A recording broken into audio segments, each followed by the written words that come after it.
นะโมตัสสะภะคะวะโตอะระหะโตสัมมาสัมพุทธัสสะนะโมตัสสะภะคะวะโตอะระหะโตสัมมาสัมพุทธัสสะนะโมตัสสะภะคะวะโตอะระหะโตสัมมาสัมพุทธัสสะกุศลธัมมาปัญญากตาธัมมากุศลธัมมากุศลสัมมาเยกามาวจรังกุศลังจิตตังอุปันนังโหติโสมนัสสะภะตังญาณสัมปยุตตังรูปารัมมนังวาสัทธารัมมนังวาขันธารัมมนังวาตัสสะรัมมนังวาโหตัพพารัมมนังวาธัมมารัมมนังวายังยังวาปนาราปัสสัสสมิงสมัยเยปัสโสโหติอวิคเยโกโหติเยวาปนาตัสสมิงสมัยเยตันเตติอาติปฏิจจสมุปปันนารูปิโนธัมมาหิเมธัมมากุศลาปัญจังขันธาตุปัจขันโทเวทนาขันโทสัญญาขันโทสังขาราขันโทวิญญาณขันโทตัสสะกตโมรูปังขันโทยังกินจิรูปังอติตานาคตปัจจุปันนังขัจฉันตังวาปหิตาวาโอราลิกังวาสุขุมังวาหินังวาปณิตังวายังทุเลวาสันติเกวาตเตกัจฉังอภิสัญโยหิตวาอภิสังกิปิตวาอายังวัวจติรูอาคันโทสังฆโหสังฆโหสังฆหิเตนะสังฆหิตังสังฆหิเตนะสังฆหิตังสังฆหิเตนะสังฆหิตังสังฆหิเตนะสังฆหิตังสัมปโยโควิปโยโคสัมปโยเตนะวิปโยตังวิปโยเตนะสัมปโยตังสังฆหิตังฉันปัญญาติโยอันตปัญญาติอายตนะปัญญาติธาตุปัญญาติสัจจปัญญาติอินทรียปัญญาติปุคละปัญญาติจิตตาวตาปุคละนังปุคละปัญญาติสัมยวิมุตโตสัมยวิมุตโตปุปธัมโมปุปธัมโมปริหารธัมโมปริหารธัมโมเจตนาภาโพอนุรักขณาภาโพปุถุชโนโพตระโพปโยปะโตอะปโยปะโตภัมภาคัมโนภัมภาคัมโนนิยโตอนิยโตปฏิปันนะโกปะเลทิโต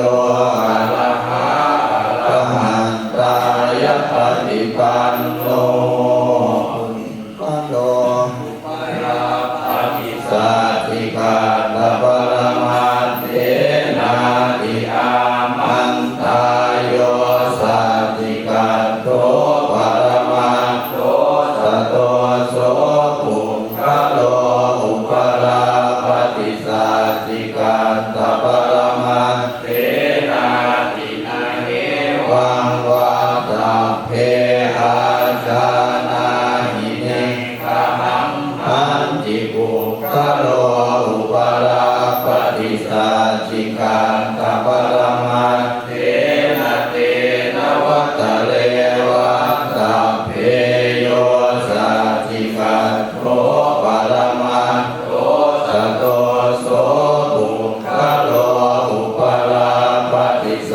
ติกาตะวรมัตเถ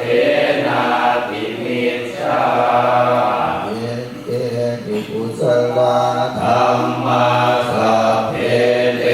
กุศลมูลาเยวะปนกุศลมูลาสัพเพเตธัมมากุศลาเยเกติกุศลธัมมาสัพเพเตกุศลมูเลนะเอกมูลาเยวะปนกุศลมูเลนะเอกมูลาสัพเพเตธัมมากุศลาเหตุปัญจโยหารังมณปัจจโยอธิปติปัจจโยอนันตรปัจจโยสัมมานันตรปัจจโยสหัชชาตปัจจโยอัญญมัญญปัจจโยนิสัยปัจจโยอุปนิสัยปัจจโยอุเลชาตปัจจโยปัจฉาชาตปัจจโยอาเสวนปัจจโยกัมมปัจจโยวิปากปัจจโยอาหารปัจจโยอินทริยปัจจโยฌานปัจจโยมรรคปัจจโยสัมปยุตตปัจจโยวิปยุตตปัจจโยอาทิปัจจโยนาทิปัจจโยวิคัตตปัจจโยอวิคัตตปัจจโยนะโมตุปังอนิจจาวัฏสังขาราอุปาทวยธัมมิโนอุปาทิตวานิโรชันติเตชะอุปัสสโมสุโขอัตถิยานิจจาวัฏสังขาราอุปาทวยธัมมิโนอุปาทิตวานิโรชันติเตชะอุปัสสโมสุโขอนิจจาวัฏสังขาราอุปาทวยธัมมิโนอุปาทิตวานิโรชันติเตชะอุปัสสโมสุโขสัพเพสัตตามรันติจามริสุจามริสเลตาเทวะหัมมริสามินาทิเม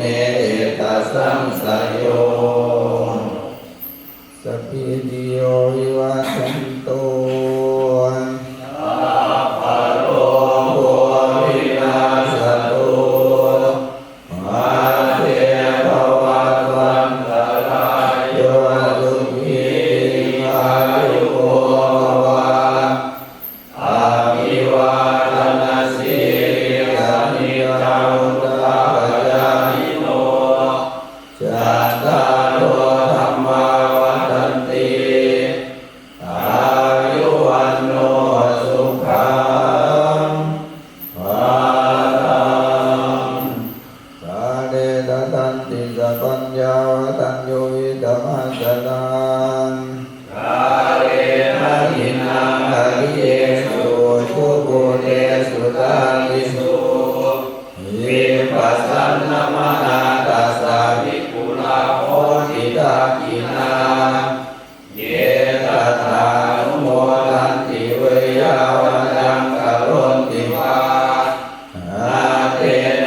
นา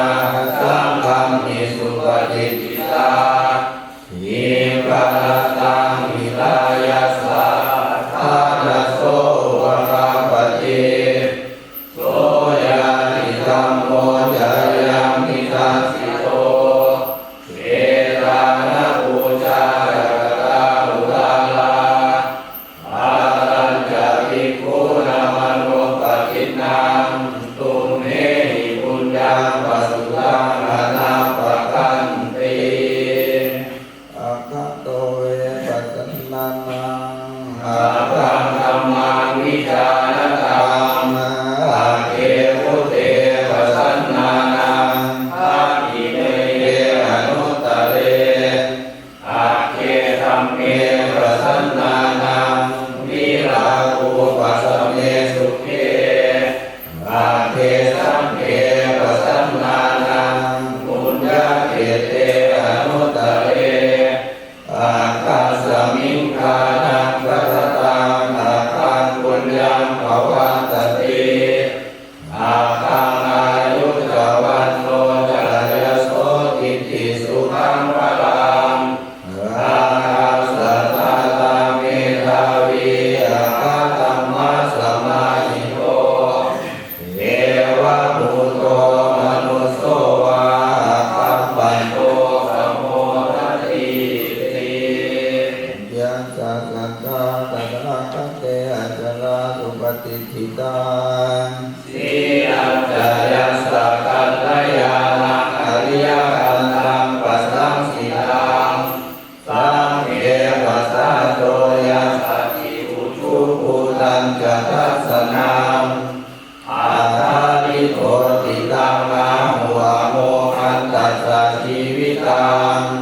ตัสสมาสัพพัญจสีลัญจปัสสะตังธัมมทัสสนังอนุยุนเชทะเมธาวิสรังพุทธานัสสะนัมติอายุโกวะโตติโลวันนะโตปฏิภาณโตสุขัสสะตาตาเมธาวิสุขังโสอริปัสสติอายุราสวะวะลังวันนังสุขังจะปฏิภาณโตอิกายุยัสสวะโหติยัสสะยะตุปปัสสติติยัสสะนิวะเตเสกะเปติวะสัมปันติตาจติโย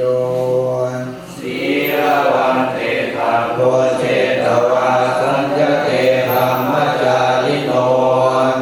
ยาตัทธาเทวตาสุนตาสังฆกินามาลิเสตาปูชิตาปูชยันติมานิตามานิยันตินัง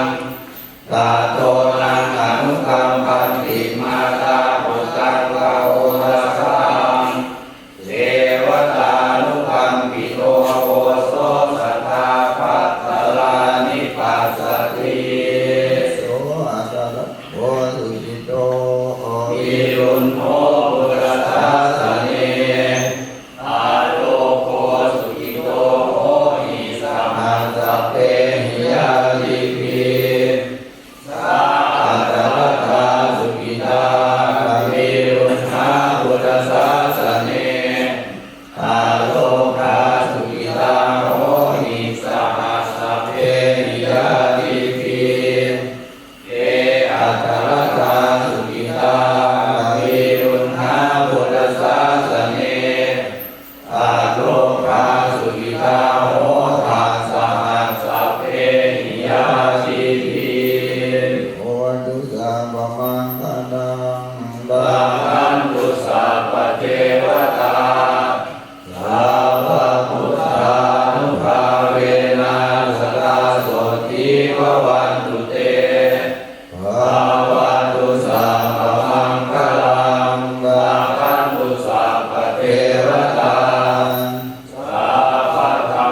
วิงอภิเศษติชุโตอเวทวิญญาโนนิรัตถังวะปริงคารังสัพพโยภวินิโมโตสัพพสันตาภวะจิตโตสัพพเวรมติขันโตเนพุทโธจตุวันภวันสัพพิติโยวิวัชชันตุสัพพะโลกโควินาศตุมาเตภวันวันตรายโยสุขีทีพายุโกภวะภิวาทนาสีริสนิจังพุทธาปัจจายโนจันตารโลธรรมาวันตันติอายุวันโนสุขังภลังสัพพพุทธานุภาเวนะสัพพธัมมานุภาเวนะสัพพสังฆานุภาเวนะพุทธรัตนังธัมมรัตนังสังฆรัตนังตินนังรัตนานังอานุภาเวนะจตุราสีติสหัสตัมมังคันธานุภาเวนะติตาปัตตยานุภาเวนะชินสาวกานุภาเวนะสัพเพเตโลกาสัพเพเตพยาสัพเพเตอันตรายาสัพเพเตอุปัฏฐวาสัพเพเตทุนนิมิตสาสัพเพเตอวมังคลาวินัสสันตุอายุวัตโกธนวัตโกสิริวัตโกยสวัตโกพลวัตโกวันตวัตโกสุขวัตโกโหตุสัพพทาทุกขโลภมยาเวลาโสภาสัตตุจุปัฏฐวาอเนกาอันตรายาปิวินาสันตุจเตทัสสะจยสิทธิธนังลาภังโสติภพยังสุขังพลังสิริอายุจวันโนจะโพธังพุทธิจยาสวาสตวาสาจะอายุจะชีวสิทธิภวันตุเตตนะตยานุภาเวนะรัตนัตยาเอทัสสะทุกขโลภมยาเวลาโสกาสัตตุจุปัฏฐวาอเนกาอันตรายาปิวินาสันตุอาเสสะโทชยสิทธิธนังลาภังโสติภพยังสุขังพลังสิริอายุจวันโนจะโพธังพุทธิจยาสวาสตวาสาจะอายุจะชีวสิทธิภวันตุเตภวัตุสัพพมังคลังรักขันตุสัพพเทวตาสัพพพุทธานุภาเวนะสัทธาสุขีภวันตุเตภวตุสัพพมังคลังรักขันตุสัพพเทวตาสัพพธัมมานุภาเว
เป็นบรรณาการของคนยากทั้งหลายเหล่านี้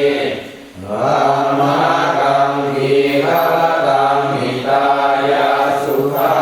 ยาเพื่อประโยชน์และความสุขแก่ข้าพเจ้าทั้งหลายตลอดกาลและนานเทอญอะระหังสัมมาสัมพุทโธภะคะวา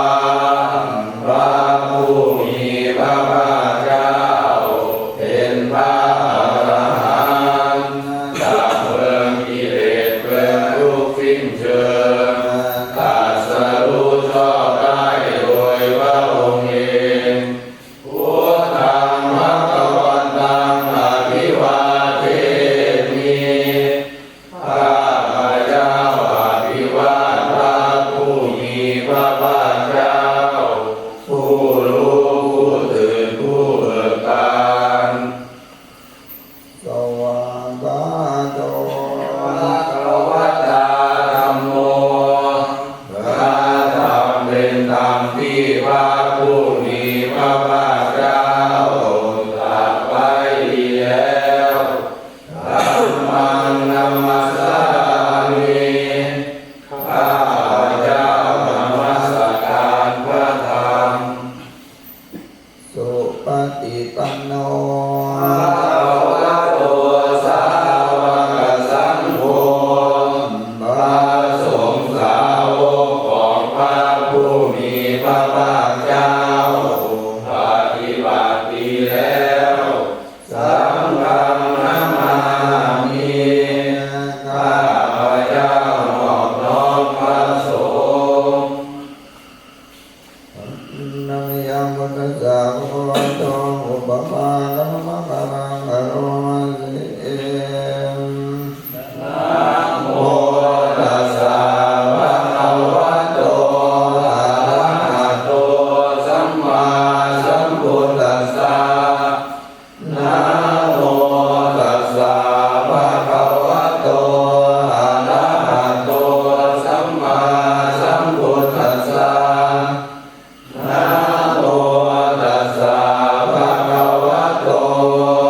ขอน้อมแด่พระผู้มีพระภาคเจ้า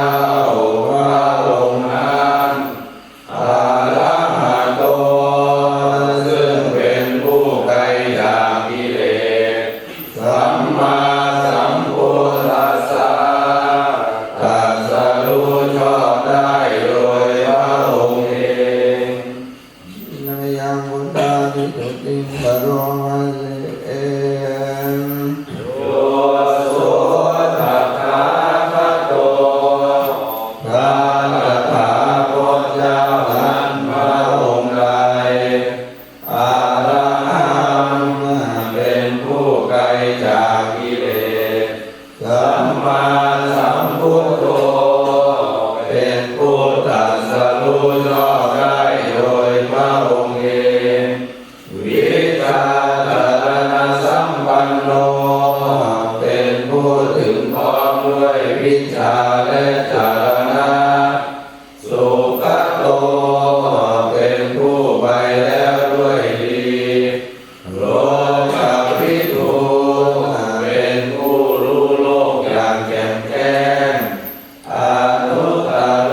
ปุริสธรรมสารถิเป็นผู้สามารถฝึกบุรุษที่สมควรฝึกได้อย่างไม่มีใครยิ่งกว่า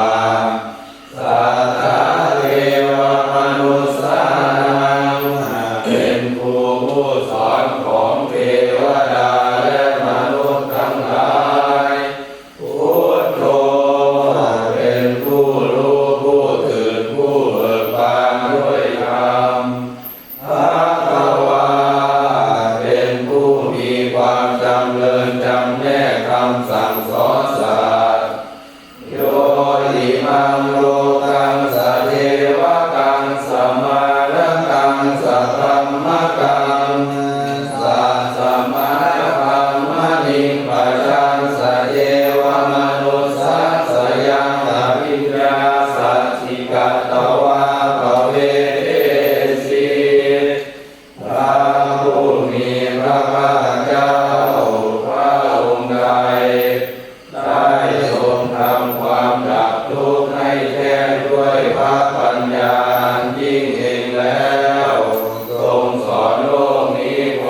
ยังประกาศเสสีทรงประกาศพรหมจรรย์คือแผ่นแห่งการปฏิบัติอันประเสริฐบริสุทธิ์บริบูรณ์สิ้นเชิงพร้อมทั้งอัตถะพร้อมทั้งพยัญชนะอะระหังภะคะวันตังอะภิปูชยามิข้าพเจ้าบูชาอย่างยิ่งเฉพาะพระผู้มีพระภาคเจ้าพระองค์นั้นอะระหังภะคะวันตังศิรสานะมามิข้าพเจ้านอบน้อมพระผู้มีพระภาคเจ้าพระองค์นั้นด้วยเสียงกล้าวนยังมาวิตุติงกโรมาเอโยโสสวากขาโตภะคะวะตาธัมโมภะลังอันใดเป็นสิ่งที่พระผู้มีพระภาคเจ้าได้ตรัสไว้ดีแล้วสันทิฏฐิโกเป็นสิ่งที่ผู้ศึกษาและปฏิบัติพึงเห็นได้ด้วยตนเองอากาลิโกเป็นสิ่งที่ปฏิบัติได้และให้ผลได้ไม่จำกัดการเอหิปัสสิโกเป็นสิ่งที่ควรกล่าวกับผู้อื่นว่าท่านจงมาดูเถิดโอปนัญิโกเป็นสิ่งที่ควรน้อมเข้ามาใส่ตัวปัจจตังเวทิตาโกวิญโยหิเป็นสิ่งที่ผู้รู้ก็รู้ได้เฉพาะตนตามหังธัมมังอภิปูชยามิข้าพเจ้าบูชาอย่างยิ่งเฉพาะพระธรรมนั้นตามหังธัมมังศิรสานะมามิข้าพเจ้านอบน้อมพระธรรมนั้นด้วยเสียงกล้าวอันนยังสังฆาวิสุทธิงกโรมาเสโยโสสุปฏิปันโนภะคะวะโตสาวกสังโฆทรงสาวกของพระผู้มีพระภาคเจ้านั้นหมู่ใดปฏิบัติดีแล้วอุชุปฏิปันโนภะคะวะโตสาวกสังโฆทรงสาวกของพระผู้มีพระภาคเจ้าหมู่ใดปฏิบัติตรงแล้วญายะปฏิปันโนภะคะวะโตสาวกสังโฆทรงสาวกของพระผู้มีพระภาคเจ้าหมู่ใดปฏิบัติเพื่อรู้ธรรมเป็นเครื่องออกจากทุกข์แล้วสามีจิปฏิปันโนภะคะวะโตสาวกสังโฆทรงสาวกของพระผู้มีพระภาคเจ้าหมู่ใดปฏิบัติสมควรแล้วญาติธรรมได้แก่บุคคลเหล่านี้คือจัตตาริปุริสายุคานิอัตถาปุริสาบุคลาผู้แห่งบุรุษสี่คู่นับเรียงตัวบุรุษได้แก่บุรุษเอสะภะคะวะโตสาวกสังโฆนั่นแหละสงฆ์สาวกของพระผู้มีพระภาคเจ้าพระมุนีโยเป็นสงฆ์ควรแก่สักการะที่เขานำมาบูชาพระมุนีโยเป็นสงฆ์ควรแก่สักการะที่เขาจัดไปต้อนรับพระภินยโยเป็นผู้ควรรับศีลธรรมอัญช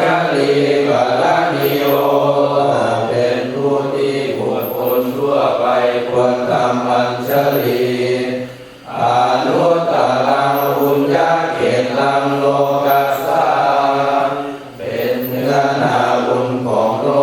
กไม่มีนาบุญอื่นยิ่งกว่าธรรมหังสังฆังอภิปูชยามิข้าพเจ้าบูชาอย่างยิ่งเฉพาะพระสงฆ์หมู่นั้นธรรมหังสังฆังศิรสานามามิข้าพเจ้านอบน้อมพระสงฆ์นั้นด้วยเสียงกล่าวนะพอเทียบดูนะอันตริยังรัตนัตยังปนามานาตโยเยวะสังเวกาวาริจิตนาปะทัญจามนามาเสพุทโธสุสุโธกรุณามหันนะโอข้าพุทธเจ้าผู้บริสุทธิ์มีพระกรุณาหลุดม่วงมหาโนโยตัสสะสุทธาทายานะโรจโนพระองค์ใดมีตาคือญาณอันประเสริฐหมดจดถึงที่สุดโลกัสสะภะโวกิเลสฆาตโกเป็นผู้ฆ่าเสียซึ่งบาปและอุปากิเลสของโลกวันทามิพระพังอามาทะเลนะตังข้าพระเจ้าไหว้พระพุทธเจ้าพระองค์นั้นโดยใจเคารพเอื้อเฟื้อธัมโมสัพพิโมวิยตัสสะสัตถุโน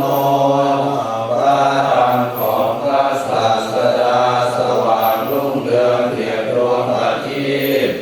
โยภะคะปากามะตะเพทะวินนะโกจำแนกประเภทคือมรรคผลนิพพานส่วนใดโลกุตตะโลโยตัตถะตถิปันโนซึ่งเป็นตัวโลกุตตะแต่ส่วนใดที่ชี้แนวแห่งโลกุตตะนั้นวันทามิธัมมังอะหัมมานะเลนะตังข้าพระเจ้าไหว้พระธรรมนั้นโดยใจเคารพเอื้อเฟื้อสังโฆสุเกตาปยาติเกตสันนิโตพระสงฆ์เป็นนาบุญอันยิ่งใหญ่กว่านาบุญอันดีทั้งหลายโยติตาสันโตสุขตานุโภคโปเป็นผู้เห็นพระนิพพานตรัสรู้ตามพระสุคตหมู่ใดโหราปหิโนอริโยสุเนนะโสเป็นผู้ละกิเลสเครื่องโลเลเป็นพระอริยเจ้ามีปัญญาดีวันทามิสังฆังอามาทะเลนะตังข้าพระเจ้าไหว้พระสงฆ์หมู่นั้นโดยใจเคารพเอื้อเฟื้ออิเจวะเมกันตาภิกขุชเนยกังวันตุญยังวันทยตาวิสังฆตังบุญยังมยายังมัมมัสสะภูปัตถวามาโหตุเวตัสสะปะภาวะสิทธิยาบุญใดที่ข้าพระเจ้าผู้ไหว้อยู่ซึ่งวัตถุสามคือพระรัตนตรัยอันควรบูชายิ่งโดยส่วนเดียวได้กระทำแล้วเป็นอย่างยิ่งเช่นนี้ขออุปัฏฐวะทั้งหลายจงอย่ามีแก่ข้าพระเจ้าเลยด้วยอำนาจความสำเร็จอันเกิดจากบุญนั้นอิทัตถาคโตโลเก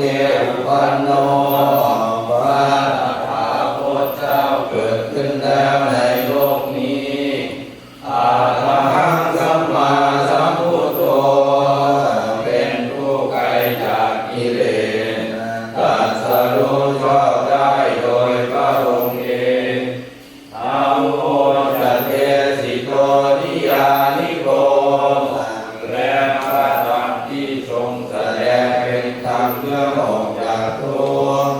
โอปัสสมิโกปรินิพพานิโกเป็นเครื่องสงบกิเลสเป็นไปเพื่อปรินิพพานสัมโพธิคามิสุขตาภเวทิโตเป็นไปเพื่อความรู้พร้อมเป็นธรรมที่ตาสุโขประกาศมายันตังธัมมังสุตวาเรวัญจานามาพวกเราเมื่อได้ฟังธรรมนั้นแล้วจึงได้รู้อย่างนี้ว่าชาติปีทุกขาแม้ความเกิดก็เป็นทุกข์ชราปีทุกขาแม้ความแก่ก็เป็นทุกข์มรณะปีทุกขาแม้ความตายก็เป็นทุกข์โสกปริเทวทุกขโทมนัสสุปายาสาปีทุกขาแม้ความโศกความลำไรลำพันธ์ความไม่สบายกายความไม่สบายใจความรักแค้นใจก็เป็นทุกข์อาภิเยหิสัพพโยโหทุกโขความประสบกับสิ่งไม่เป็นที่รักที่พอใจก็เป็นทุกข์ปิเยหิวิปโยโหทุกโขความพัดพรากจากสิ่งเป็นที่รักที่พอใจก็เป็นทุกข์ยามปิสังนาราติตัมปิทุกขังมีความปรารถนาสิ่งใดไม่ได้สิ่งนั้นก็เป็นทุกข์สังขิตเตนะปัญจุปาทานาขันธาทุกขาว่าโดยย่ออุปาทานขันธ์ทั้งห้าเป็นตัวทุกข์เสยาทิทางได้แก่สิ่งเหล่านี้คือรูปุปาทานขันโธการนั้นเป็นที่ตั้งแห่งความยึดมั่นคือรูปเวทนาปาทานขันโธการนั้นเป็นที่ตั้งแห่งความยึดมั่นคือเวทนาสัญญาปาทานขันโธการนั้นเป็นที่ตั้งแห่งความยึดมั่นคือสัญญาสังขารูปาทานขันโธการนั้นเป็นที่ตั้งแห่งความยึดมั่นคือสังขารวิญญาณูปาทานขันโธการนั้นเป็นที่ตั้งแห่งความยึดมั่นคือวิญญาณเยสังปริยายาเพื่อให้สาวกกำหนดรอบรู้อุปาทานขันธ์เหล่านี้เองพระธรรมาโนโสภควาจึงพระผู้มีพระภาคเจ้านั้นเมื่อยังทรงพระชนอยู่เอวังพระหูลังสาวกเกวิเนติย่อมทรงแนะนำสาวกทั้งหลายเช่นนี้เป็นส่วนมากเอวังภาคาจัปนัสสะภะคะวะโตสาวกเกสุอนุสัสสนีพระหูลาภวัตติอันหนึ่งคำสั่งสอนของพระผู้มีพระภาคเจ้านั้นย่อมเป็นไปในสาวกทั้งหลายส่วนมากมีส่วนคือการจำแนกอย่างนี้ว่ารูปังอนิจจังรูปไม่เที่ยงเวทนาอนิจจังเวทนาไม่เที่ยงสัญญาอนิจจังสัญญาไม่เที่ยงสังขารานิจจังสังขารไม่เที่ยงวิญญาณังอนิจจังวิญญาณไม่เที่ยงรูปังอนัตตารูปไม่ใช่ตัวตนเวทนาอนัตตาเวทนาไม่ใช่ตัวตนสัญญาอนัตตาสัญญาไม่ใช่ตัวตนสังขารา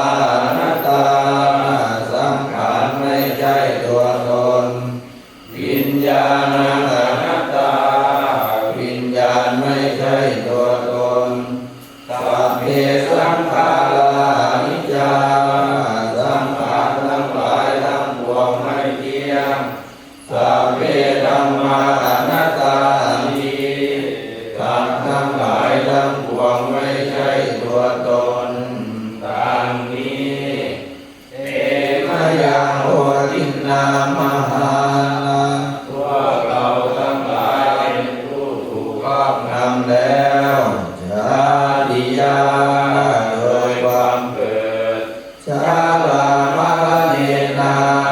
โดยความแก่และความตายโสเกหิปาริเกเวหิทุกเกหิโทมนัสเสหิอุปายาเสหิโดยความโศกความลำไปลำพันความไม่สบายกายความไม่สบายใจความรักเข็นใจทั้งหลายทุกโหตินาเป็นผู้ถูกความทุกข์อย่างเราแล้วทุกขปาเลตา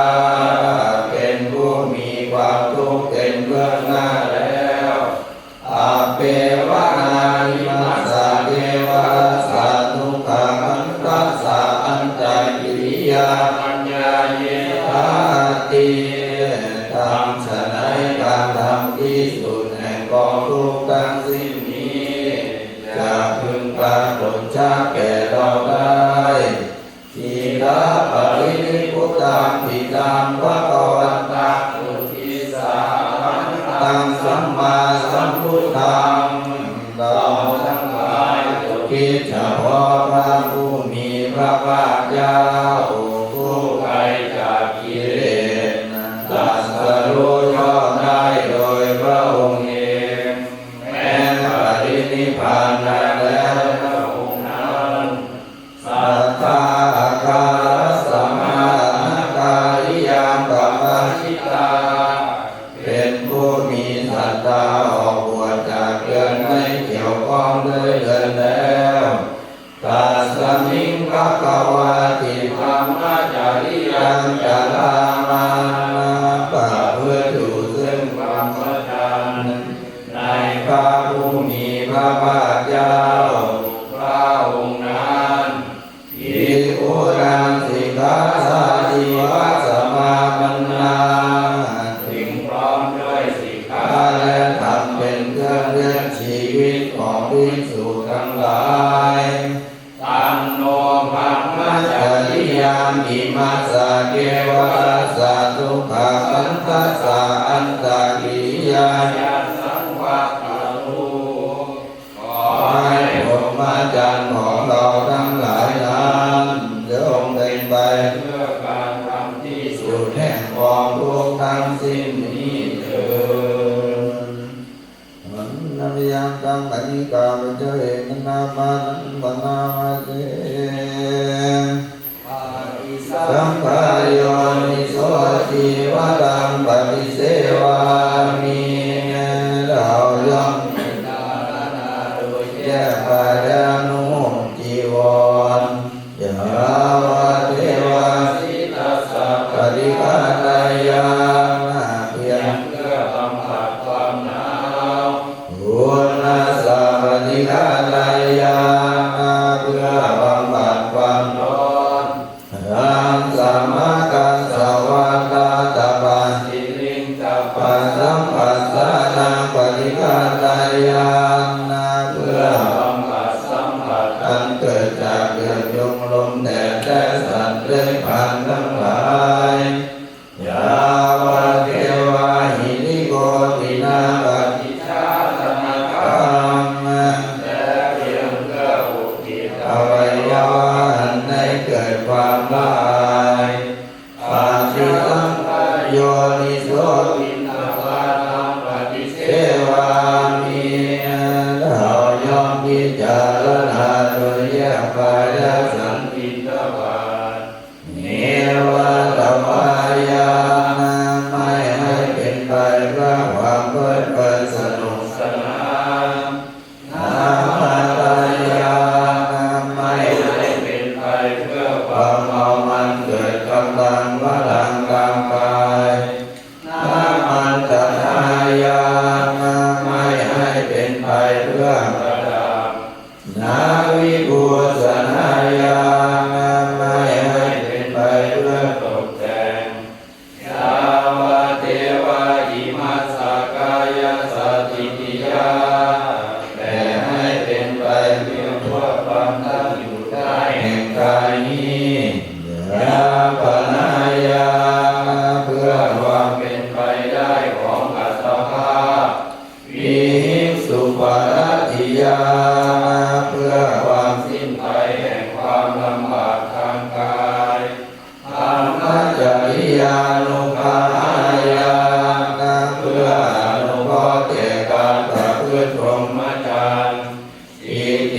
รานัจจเวท นังปฏิหังคามิด้วยการทำอย่างนี้ เราย่อมระงับเสียได้ซึ่งทุกขเวทนา เก่าคือความหิว นาปัญจเวทนานาอุปาเทสามิและไม่ทำทุกขเวทนาใหม่ให้เกิดขึ้นยาตราจะเมภวิสัสสิอนวัชตาจะมาสุริมาโรจาติตาถึงความเป็นไปโดยสะดวกแห่งอัตภาพนี้ด้วยความเป็นผู้หาโทษนี้ได้ด้วยและความเป็นอยู่โดยผาสุขด้วยจะมีแก่เราดังนี้ปาฏิสังขารโยนิโสเสนาสนังปฏิเสวามิเราย่อมพิจารณาโดยแยกกายและใจสอยเสนาสนะยาวะเทวาสิตัสสะปฏิฆาตายาเพื่อบำบัดความหนาว ปุณณสะปฏิฆาตายาเพื่อบำบัดความร้อนนังสมากัสสวะตาตปัสสิลิงสัพพะสัมปัสสานังปฏิฆาตายาเพื่อบำบัดสัมผัสอันเกิดจากเดือดยุงลมแดดและสัตว์เลื้อยคลานทั้งหลายยาวะเทวาอุตุปาริสยามิโนทนังปฏิสันตานามัตถังเพียงเพื่อบรรเทาอันต ตรายอันจะพึงมีจากดินฟ้าอากาศและเพื่อความเป็นผู้ยินดีอยู่ได้ในที่หลีกเล่นสำหรับภาวนา ปาฏิสังขาร โยนิโส กิลานะ ปัจจยเวสัชชาปฏิฆารังปฏิเสวามิเราย่อมพิจารณาโดยแยกกายและโม ริโภคเวสั สัตว์บริขารนันเกื้อคุณแก่คนไทยยาวาเทวาอุปันนานังเวยาปาติกานังเวทนานังปฏิฆาตายาเพียงเพื่อบำบัดทุกขเวทนาอันบังเกิดขึ้นแล้วมีอาพาธต่างๆเป็นมูลอาพยาปัจจาปรมาตายาติเพื่อความเป็นผู้ ไม่มีโรคเบียดเบียนเป็นอย่างยิ่งดังนี้ สัญญาวัตปาติโมบางาตโยปนามาเสปัสสะกะระนังการไม่ทำบาปทั้งปวงปุตตะสุปสัมปทาการทำกุศลให้ถึงพร้อมตาจิตตะปิโยทานังการทำละจิตวัดตนให้กล่าวรอดเอตังพุทธานัสสะสนังคำซ้ำอย่างนี้เป็นคำสั่งสอนของพระพุทธเจ้าทั้งหลายขันติปรมังกโพธิติกาขันติคือความอดกลั้นเป็นธรรมเพื่อนเผากิเลสอย่างยิ่งนิพพานังปรมังวัฏันติพุทธาผู้รู้ทั้งหลายกล่าวพระนิพพานว่าเป็นธรรมอันยิ่งนาหิปปาชิโตปรูปปาติผู้กำจัดสัตว์อื่นอยู่ไม่เชื่อว่าเป็นบรรพชิตเลยสัมมโนติบาลังเวทยันโตผู้ทำสัตว์อื่นให้ลำบากอยู่ไม่เชื่อว่าเป็นสมณะเลยอนุภาวะโตอนุภาวะโตการไม่พูดร้ายการไม่ทำร้ายอาริโมกเขจะสัมวโรการสำรวมในปาติโมกข์มาตัญญุตาจะพัทธัสสมิความเป็นผู้รู้ประมาณในการบริโภควันนั้นจะสยนาสนังการนอนการนั่งในที่อา สนาอาทิจิตเตยาโยโกความมันประกอบในการกระทำจิตในอิมเยตังพุทธาศาสนาธรรมหกอย่างนี้เป็นคำสั่งสอนของพระพุทธเจ้าทั้งหลายนยาปตมะพุทธปาจิตาปะทะโยมันนาเสอาเนกชาติสังสารังสังฆาวิสังอนิพิสังเรายังไม่พบญาณน่าจะต้องเที่ยวไปในสงสารเป็นอเนกชาติ